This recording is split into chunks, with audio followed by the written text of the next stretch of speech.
she's trying to find my Facebook page. Now, normally if you're trying to find a Facebook page, you just go to Facebook and you do a little search and you look for that person's page. Not my mom. Ray and I are sitting in the TV room. We had these really sweet his and her recliners with the cup holders in between. It's pretty cool. And all of a sudden my phone starts ringing. It's kind of a funny sound and it lights up. And I looked at it and he looked at it. He said, "What's that?" And I said, "I think it's a video call." So I push the little button and I see and I hear my mom going, "Laugh with Linda, laugh with Linda." I said, "Hi, Mom." And she goes, "Oh, hey, I can see you." I said, "Yeah, I can see you too." And she goes, "Oh, and I can hear you." I said, "Yeah, I hear you too." And she goes, "Oh, and I can see me real little up in the corner." And I said, "Yeah, I can see me and I can see you and I can hear you and I can hear me." And she said, "How'd you do that?"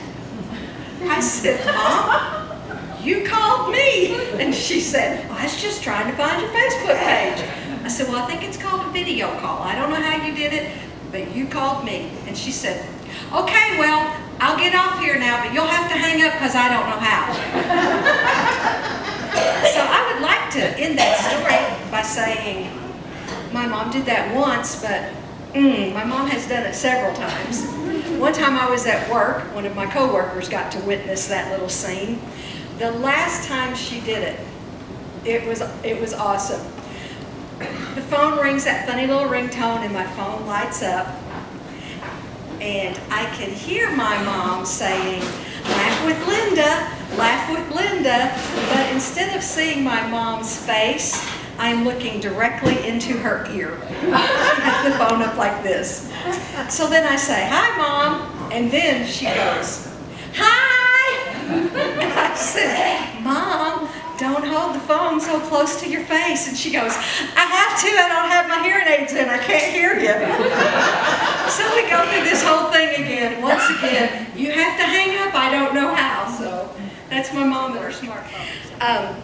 How many of you guys like to give gifts? You like to give gifts to your wife? Guys like to give gifts to your wife? Well, Ray got kind of smart a few years ago, and instead of trying to give me a gift, like, is it the right color? Does it match the whatever? Or, oh, for goodness sakes, is it the right size? He started giving me gift cards to stores that I like, which is really cool. I love that. I do that a lot too because I'm not a very good shopper and not a very good gift giver. So for Christmas last year, he gave me a gift card to Hobby Lobby, which I dearly love to go to Hobby Lobby. But it seems like the only time I can go is if I have a gift card. So now a lot of you ladies probably have, your homes are all decorated real pretty and you're like all crafty and creative, but I'm not. I'm like an inferior decorator. So when it came time to use my Hobby Lobby gift card, I did the only thing I knew how, which I learned this, Pinterest. You guys like Pinterest? And you can find out anything on Pinterest. I mean anything. You have to be careful. You find things on Pinterest that you don't really need to know. But so I searched on Pinterest and I thought, you know what, I'm going to decorate our bedroom. We've got our family room kind of fixed up nice and the living room is good. And I thought, I'm going to, you know, it's our big anniversary year, and so I think I'll do something in our bedroom that's real nice. So I looked on Pinterest and kind of got my ideas what I wanted. So I go to Hobby Lobby with my gift card. And I got this, like a palette. And it's this, you know, it's written on it real pretty, and it's a Bible verse, and it's, you know, one of the mushy ones from Song of Solomon, you know, because it's our anniversary, and then I saw they put initials beside it, you know, like R for Ray, L for Linda, and I thought, well, that's cute, I like that. So I picked out the initial that I wanted. It was about, oh, that big, and it was black, and I found the L, but I started looking and I couldn't find the R. I thought, well, I'll get smaller ones, and I found them. No, I didn't want the smaller ones. I didn't want the white ones. I wanted the black ones. I wanted the big ones. And I went through every one of those little slots, trying to see if maybe somebody stuck an R in the wrong place, but there was no R to be found. Now, Hobby Lobby's a big store, by the way. So I thought, well, I ran and tracked down one of those little girls that works there. And I told her, I said, you see this L? I either need an R like it or I need a new husband. She got this horrible look on her face. And she's like, oh, ma'am, we'll get you a rain check. We'll get you a rain check, I promise you. So I said, that's all right. So anyway, we got our R and we got it hung up and it looks really cute and I like it. And he thanked me, by the way, for keeping him. And, but you know, I'd done this search on Pinterest. Well, for the next several weeks after that, I kept getting emails from Pinterest. And in the subject line, it said, bedroom ideas. Got to watch what you search. Oh, goodness. Hey, so got any grandparents in here? Woohoo! Yeah, y'all excited about being grandparents? Okay. How many grandkids you got? Us? 10. Woo! Anybody beat 10? There's no prize or anything, I just thought I'd ask. Or leave it. No. But, well, anyway, grandkids. We don't have a lot. We just had 2 kids. We had a boy and a girl. And now we've got 1 grandson. He's 7. And my dad always told me this. He always said, you know, if I'd known grandkids was so much fun, I'd have skipped the kids and went straight to the grandkids. Amen. Amen. I know exactly what he's talking about. And grandkids are fun because you just get to play with them and get to, you know, eat ice cream for breakfast and do crazy things and then send them home. And it's not your responsibility, so that's awesome. Our grandson is 7. He actually lives not very far from here, and we don't get to see him a whole lot, not as much as we need to. But, oh, it's been early this spring, I guess. I went to pick him up to come spend a couple nights with us, and it's about all we can handle is a couple nights. He wears me out. He's up at, like, Ray leaves to go to work at 6, and Lanham, that's his name. It's kind of a funny name, but that's okay. It's his name, Lanham. Okay, number 1, there will never be another Lanham in his class. You know, like there's 17 Kevins or whatever. But on the flip side, you can never find anything with his name on it unless you get it made. So anyway, just sidebar there. That just popped in my head. Ray goes to work at 6 o'clock. Lanham is in the bedroom, in the living room, fully dressed with his Spider-Man helmet on, ready to go ride the gooter. He calls it the scooter. And it just, you know, just goes crazy from there. So Ray goes to work and leaves me with him. I don't know what to do with a 7-year-old boy. But anyway, when we were on our way there, I had him in the back seat and I was driving, which, you know, is good. I was driving, you know, because I have a license. He was in the back seat in his booster seat. What is up with those crazy seats? They make kids ride in them things till they're like 12 years old or something. It's ridiculous. Like, as short as I am, it's a miracle I don't have to ride in a booster seat. So he's in the back seat, and I was driving and I sneezed. And he was like, Grandma, that's funny. And I said, what, bud? And he goes, you sneeze funny. And I said, oh, okay. I didn't know there was, you know, it was just a sneeze. It just came out. So I drove a few more miles down the road and I sneezed again. And the little fella said, you sneeze wrong, Grandma. And I said, what do you mean? He said, okay, this is how I do it. This is how you're supposed to sneeze. You say, ah, chew. That's how you do it. I'm like, oh, okay, well, I'm sorry. I'll practice it. I've just been doing it for 58 years. I didn't realize it was wrong. So we're at the house playing, and we're downstairs in the TV room. And like I say, I don't really know what to do with him, so we watch a lot of TV. I wouldn't be a good babysitter because I'd be like watching cartoons all day. And we're watching Wild Kratts, and well, I don't even know, cartoons are weird. But little fellow looks at me, I guess he was getting hungry. He said, Grandma, do you know how to make peanut butter and jelly? Because if you don't, I can show you. So we had peanut butter and jelly for lunch. And then the next day we were going to go pick up great grandma, the one with the smartphone, and we were going to Burger King with the playground. Well, before we left the house, I told him, I said, no, but when we come home, remind me, I still have some more laundry to do. He goes, okay, Grandma. So we go and we do the Burger King thing and we play. And I'll just say this, my grandson was the loudest child in the playground. I'm not sure where he gets that from. And his dad, I think, is where it comes from. But we come home, and the little fella, his 7-year-old memory, We walked in the door and the first words out of his mouth, "Grandma, remember, you have another batch of laundry to do." Thank you, buddy. I would have never remembered a batch of laundry. Well, our son is Brian. This grandson is our daughter's little boy, and then Brian's our son. So Uncle Brian has Legos at our house. Uncle Brian's 35, so these Legos, I don't know, they're still there. And down through the years with Landon coming to play with Uncle Brian's Legos, I thought we had the bucket cleaned out. When we first got into that bucket, oh my lands, there was sucker sticks and cars and baseball cards and just all kinds of things, broken pencils, you name it.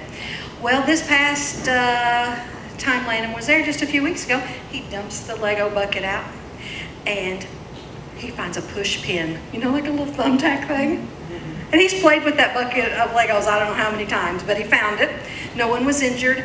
And then he comes to me and he has a horrible look on his face and he has something hard and green and shaped real weird. And he's holding it like this. And he hands it to me and he said, "Grandma, please tell me this is not gum."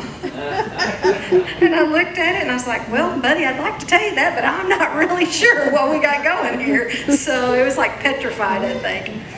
But oh, he's fun. We have a lot of fun with him and his little church. His mom has him in church and he does some real cute things at church, which, you know, everybody's grandkids does cute things, but I'll just share one of them with you. He'd gone to a birthday party and his mom doesn't let him drink and eat a lot of sweets. And, you know, he drinks a lot of water and milk and doesn't do a whole lot of sugar things. Well, at this birthday party, he kind of got out of her side and he had like cupcakes and ice cream. And, you know, those little Capri Suns with the straw in them? He had a whole bunch of those. Well, that night he got sick. His little stomach was all torn up. And he was kind of crying, "Mom, what's wrong? What's wrong?" I think he thought he was dying. And she said, "Well, buddy, you had too much sugar. That juice had too much sugar in it, and it's caused you to have diarrhea." So he made it through the night. He got up the next morning. It was Sunday morning, and he was okay. They went to church. My daughter told me she'd walked past his Sunday school room, and his teacher was passing out snacks. And he said to his Sunday school teacher, "No juice for me, I'll get the diarrhea." In case y'all hadn't figured this out yet, my mind is an amazing place. Like, stuff just pops in it all the time. It's scary. It is a scary world. Catholic church. Our Catholic church has the best fish fries, you know, during Lent on Friday night. And oh, we love going to them things. And it was a few weeks after Lent was over and I told Ray, "We're having pork chops tonight." And he goes, "Oh, it's Friday, we're supposed to have fish." I said, "Ray, we're not Catholic." But anyway, we go to this, the fish fry, and the way it's at their school, and it's like in their cafeteria, so it's big long tables. And you just, wherever you can find a seat is where you sit. Well, we got there and we had our plates and at the end of the table there was these 4 or 5 guys and there was a couple empty seats, so we just sit down there by them.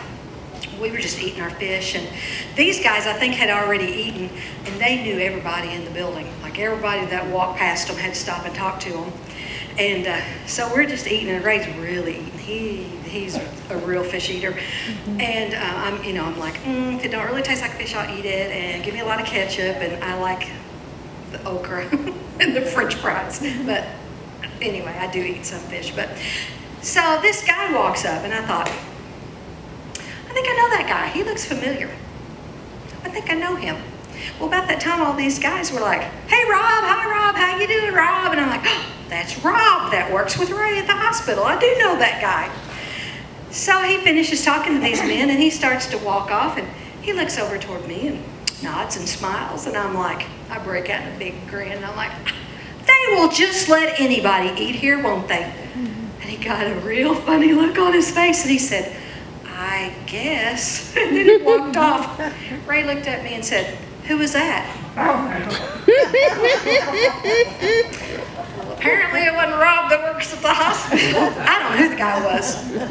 To this day, I hope I never see him again, actually, because that was pretty bad. It takes a lot to embarrass me, but I was pretty embarrassed. And I will say that Rob that Ray works with, he really enjoyed that story, because every time when Ray will come home and he'll be like, Rob said to tell you hi, have you been eating any more fish? In addition to all the other things my dad did, preparing the communion elements was on his list of things to do. And how he did this, he'd get the crackers from the house and walk across the street, that's where the church was, and fix it on Sunday morning. Well, on Saturday night, my mom had cooked chili for supper. And whenever you have chili, you have peanut butter on your crackers. You smear some peanut butter on there. Well, when we got finished, we hadn't eaten all the peanut butter crackers. And my mom wasn't going to throw away peanut butter cracker because it cost money. So she put them back in the cracker keeper, the Tupperware cracker keeper. Well, the next day, it's Communion Sunday, so my dad goes in, he gets the Tupperware cracker keeper, and goes across the street to fix communion. You see where this story's going. But hang with me, it's good, it gets better. So my dad preaches the sermon, and then he calls us up front for communion. It was a little church, and that's how we did it. We stood up front, and the two little deacons would pass out the elements. The one that didn't shake quite as bad got to do the juice, and the real shaky one had the crackers. So he went around the circle and passed out the elements, and see, church people, they know what I'm talking about. You've seen them, haven't you? Don't be naming no names. At this point in my life, I couldn't tell you their names either. I don't remember. But so they pass out the elements. So we're, the way we do communion, you stand there and hold it, and you do communion all together. Now, in the whole wide world, there is one lady that you would not want to get a peanut butter cracker for communion, and her name was Gaitha. She went to our church. Now, I'm a kid, but I know things. One thing I know is when you're inside, I've outgrown this, when you're inside, you don't talk as loud as you do when you're outside, and you don't say everything that pops in your head. And apparently Gaitha never learned these lessons, I'll just say that. And I was a kid, but I knew this about her. So my dad gets up there and he reads the scriptures and he prays, and then he says, let's eat of the bread, the oyster cracker. So we put our crackers in our mouth and we start chewing, and everybody's real quiet, and this is what I hear. Gaitha, hey, I got peanut butter on my cracker. Did you have peanut butter? Then she leans to the person on the other side of her. Hey, I had peanut butter on my cracker. Did you have peanut butter? And then the suspense is killing her. And she says to the person across the circle, hey, I had peanut butter on my cracker. Did you have peanut butter? And I looked at my dad and I thought, my daddy's going to go to prison for killing Gaitha right here in the middle of Holy Communion. And then I look at my mom, blood red, just going up her head. And I thought, oh no, I'm going to be an orphan because my mom is going to go to prison for killing my dad right here in the middle of Holy Communion. So you can't make this stuff up, folks. It happens.